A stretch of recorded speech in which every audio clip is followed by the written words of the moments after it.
Joachim de la Métrie est un médecin, philosophe, matérialiste et empiriste français du XVIIIe siècle. Il est libertin. Son œuvre a fait scandale car il démentit l'existence de Dieu. Pour lui, l'homme provient d'une machine. Pour la société religieuse de l'époque, ça fait scandale. La Métrie est exilée. La Métrie fait partie plus ou moins des Lumières. Les Lumières ont pour principe de sortir des préjugés et de l'intolérance et de faire progresser les hommes sur le bonheur, la liberté et le savoir. Dans un premier temps, nous allons analyser la dimension argumentative de ce texte. Pour ce faire, on va commencer par voir en quoi il s'agit d'un texte didactique qui emploie une rhétorique pour convaincre. Et dans un deuxième temps, on s'intéressera à l'organisation de la pensée et notamment aux types de raisonnements qui sont employés par la Métrie. Dans un premier temps, on peut remarquer que la Métrie expose sa pensée avec clarté et adopte une démarche scientifique qu'il dit aussi empirique, c'est-à-dire la simple observation. Son but est avant tout de convaincre. Pour convaincre, il adopte une rhétorique qu'on peut qualifier de didactique. On va d'abord s'appuyer sur plusieurs questions rhétoriques présentes dans les textes. On peut en voir plusieurs dans le paragraphe 2 qui permet d'appuyer les propos en donnant des explications scientifiques. On a l'anaphore de queue plusieurs fois dans le deuxième paragraphe qui affirme son idée et la défend. La Métrie il sert d'amorce à l'explication suivante. Alors on remarque qu'il y a beaucoup de vocabulaire scientifique qui met en valeur son statut de médecin. L'impératif entrons à la ligne 12 montre qu'il veut convaincre les lecteurs qu'il a raison en s'adressant à eux. Alors la conjonction de coordination car à la ligne 3 nous montre que la Métrie se justifie pour démontrer ses arguments car lui il veut prouver que l'homme c'est bien une machine et... L'utilisation de la première personne permet de s'impliquer directement dans son énoncé, bien que cette première personne soit finalement assez rare et qui témoigne en ce sens d'une sorte de désir de s'effacer au profit bien sûr de la pensée. On peut remarquer à la ligne 6, que sais-je enfin ? Question rhétorique qui montre la présence du locuteur. On peut relever également à la ligne 27, je ne m'étendrai pas davantage. Voilà.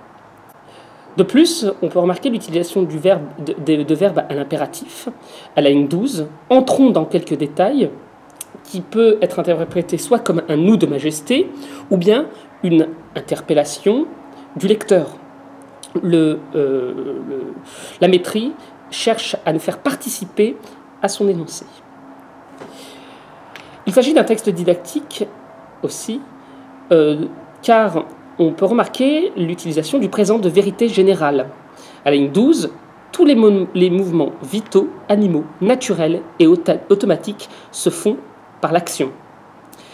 Ici, les groupes nominaux au pluriel ont une valeur généralisante qui montre que le but de la Métrie est de chercher des lois naturelles, des lois qui régissent au fonctionnement, à l'organisation de l'être humain.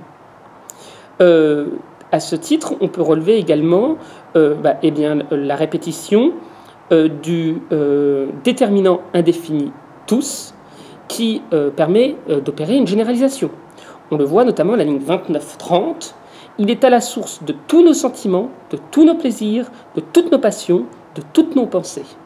Donc ici, il parle bien sûr du cerveau et la répétition, voire même l'anaphore, de tout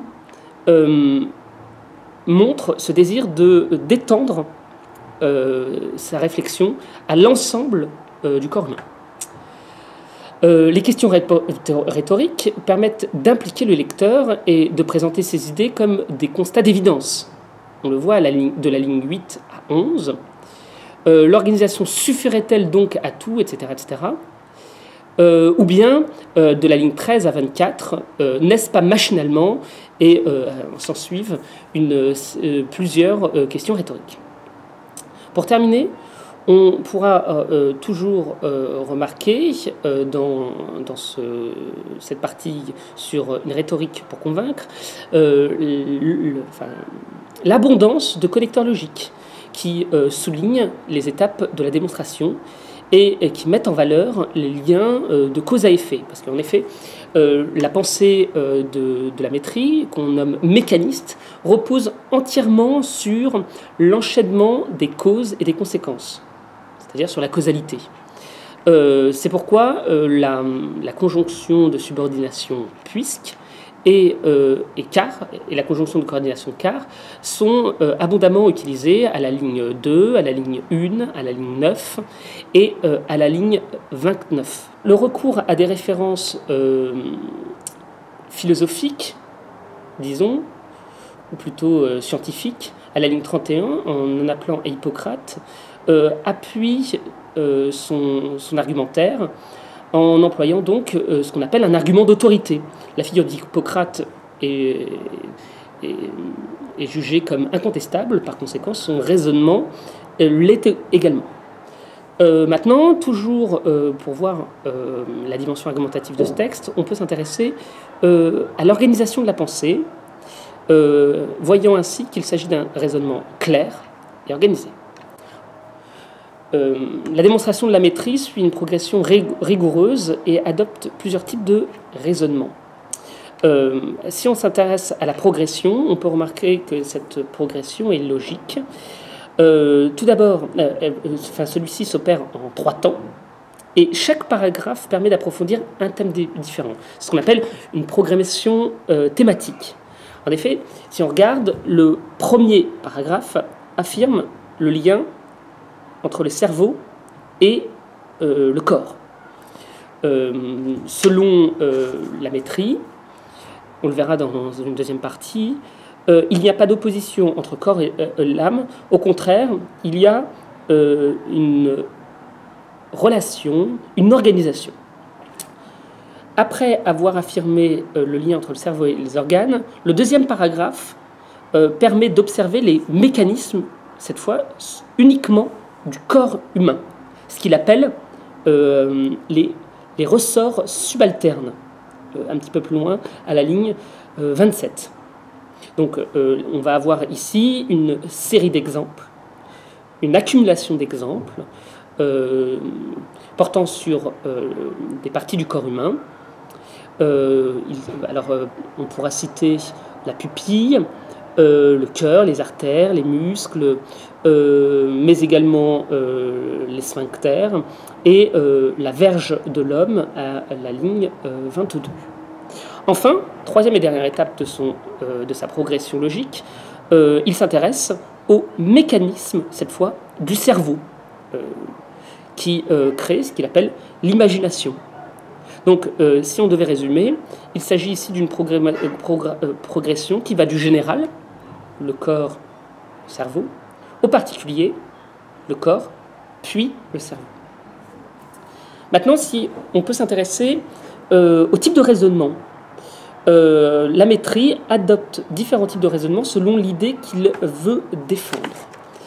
Dans le premier paragraphe, on peut remarquer l'utilisation d'un raisonnement par l'absurde.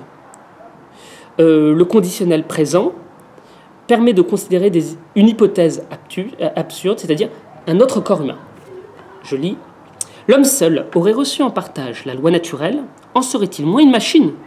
Des roues, quelques ressorts de plus que dans les animaux les plus parfaits, le cerveau proportionnellement plus proche du cœur et recevant aussi plus de sang, des causes inconnues produiraient toujours cette conscience délicate. Alors ici, il s'agit d'un raisonnement par l'absurde, car il imagine un homme constitué de façon totalement différente. Et à travers cette hypothèse absurde, il en conclut que cela ne changerait rien au lien entre le corps et l'âme. Deuxième type de raisonnement qu'il utilise dans le deuxième paragraphe, c'est le raisonnement par induction. Alors, il ne faut pas confondre induction et déduction.